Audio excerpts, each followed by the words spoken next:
Oke, kawan-kawan semua, kali ini saya ada kasus dari laptop X441M Asus ya. Oke, kasusnya kata yang punya, katanya laptop ini awalnya Windows 10, kemudian di upgrade menjadi Windows 11 ya.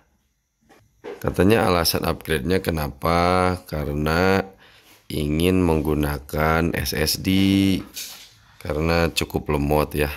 Karena bawaan pas waktu belinya itu harddisknya besar sih 1 tera, namun kurang cepat katanya. Jadi beliau ganti dengan SSD Midas Post ya, tapi saya ganti lagi akhirnya menggunakan Pigeon. Jadi kasusnya setelah diganti OS-nya ke Windows 11, ini kadang yang kedeteknya itu bukan SSD-nya, malah harddisknya. Jadi tidak masuk ke OS karena OS di harddisknya sudah diformat ya, sudah di-delete. Namun setelah di-downgrade baru bisa masuk ke Windows lagi, ke OS lagi. Tapi kalau menurut saya pribadi itu ya, intinya bukan masalah OS antara Windows 10 atau Windows 11. Karena yang punyanya dia punya spekulasi bahwa setelah di-upgrade ke Windows 11 banyak error. Padahal kalau menurut saya itu bukan dari masalah OS-nya, tapi masalah setting BIOS-nya ya. Bahkan sempat sih saya juga curiga mungkin pengaruh dari SSD, karena SSD-nya tidak terdetek di BIOS Asus ini ya, tidak terdetek. Tapi ternyata bukan dari SSD masalahnya. SSD-nya setelah dicek ini normal. Tapi ya gak apa-apa sih, karena di-upgrade SSD-nya digantinya atas persetujuan yang punyanya juga, kemudian di-upgrade-nya ke SSD yang mungkin performanya lebih bagus. Tapi yang ini juga sih bagus, tapi ke performa yang lebih bagus ya. Oke, nah ini hasilnya dapat kalian lihat. Nah di sini tuh, di sini tuh ada SSD nih. Nih, sini SSD ya. Mereknya ini Pigeon, ya. Oke, kemudian di sini juga ada harddisk. Nah, jadi padahal kata yang punyanya itu install Windows 11-nya itu udah normal, udah lancar dan bisa dipakai Windows-nya. Tapi beberapa hari kemudian nggak masuk ke Windows-nya, malah ke yang terbaca itu bukan SSD-nya tapi harddisk-nya. Karena harddisk-nya tidak ada OS, tidak ada Windows, jadi blank biru gitu, katanya blank biru gitu. Gak tahu refer, gak tahu apa tulisannya, intinya blank biru, OS Windows 11-nya tidak terbaca. Saya coba buka utak-atik, masuk lagi, kadang tidak masuk lagi, kadang masuk lagi, kadang tidak masuk lagi. Bahkan sampai berkesimpulan SSD yang rusak, sampai berkesimpulan harus downgrade. Oke, ternyata ini masalahnya itu di BIOS ya, di BIOS. Oke, kita restart dulu. Ini kita lihatkan ya tampilan BIOS-nya ya, setting BIOS-nya ya, kita perlihatkan. Kalau bisa kalian ini jangan di skip videonya, jadi tontonnya secara berurutan saja ya. Oke, ini kebetulan lagi ngupdate ya, kita update and restart ya. Oke, kita tunggu. Oke, kita pijit F2. Nah, tampilan BIOSnya seperti ini ya. Oke, jadi harusnya kalau normalnya itu baik flash disk booting ataupun SSD itu ada di sini. Oke, ini awalnya ada Midas Post, kemudian hilang lagi, ada lagi hilang lagi.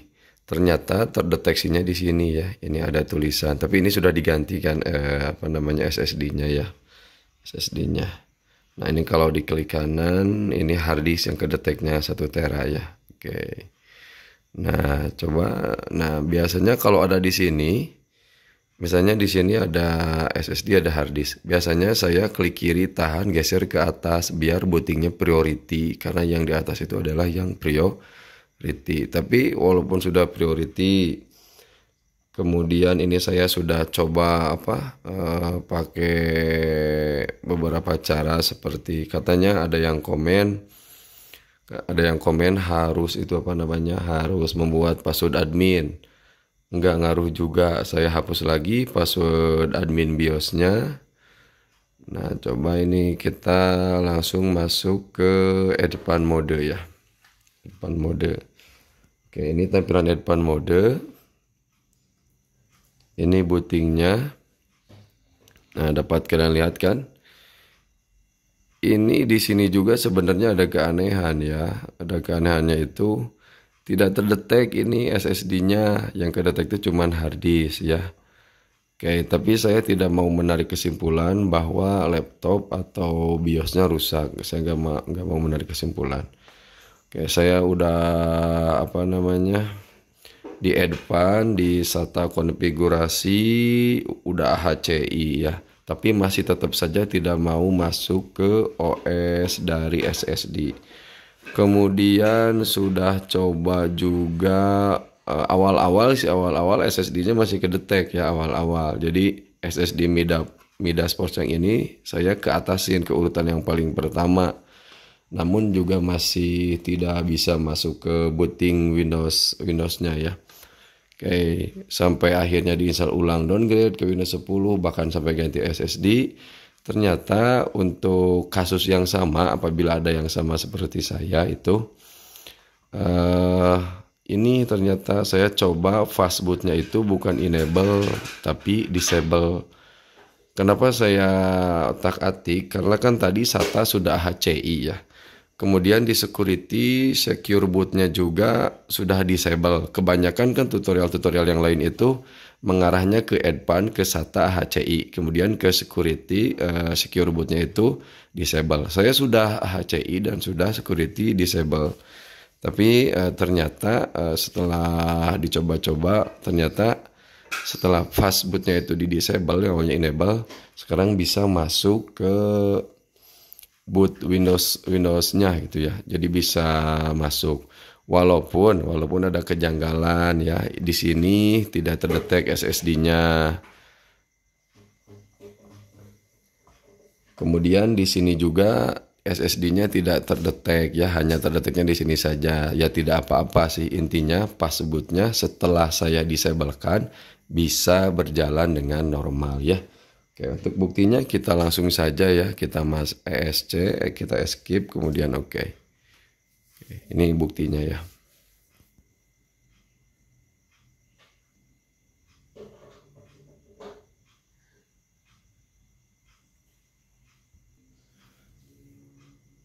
Oke kan, dapat kalian lihat kan? Walaupun SSD-nya tidak terdetek di boot ya, di menu boot yang tadi, tapi sekarang bisa ya. Bisa masuk. Oke, jadi cukup saya saja dan klien saya saja yang mengalami hal seperti ini ya. Jadi jangan dulu ganti SSD ya, jangan dulu ganti SSD. Tapi ya kalau misalnya mau sekalian ganti sama yang lebih bagus ya gak apa-apa sih. Oke, mungkin tutorialnya segini ya. Mudah-mudahan kalau misalnya ada yang masalahnya sama, tapi kalau saya lihat sih banyak yang masalahnya sama kayak gini ya. Dan yang ngebuat tutorialnya itu banyak yang nggak sukses, mungkin sukses di laptopnya dia sendiri, tapi di user yang lain yang komen-komen banyak yang nggak sama kasusnya. Kok di laptop saya katanya nggak bisa, oke. Nah cobain ya cara yang ini, pas bootnya itu kita bikin jangan enable tapi disable. Oke, mudah-mudahan bermanfaat. Jangan lupa like dan subscribe. Assalamualaikum warahmatullahi wabarakatuh.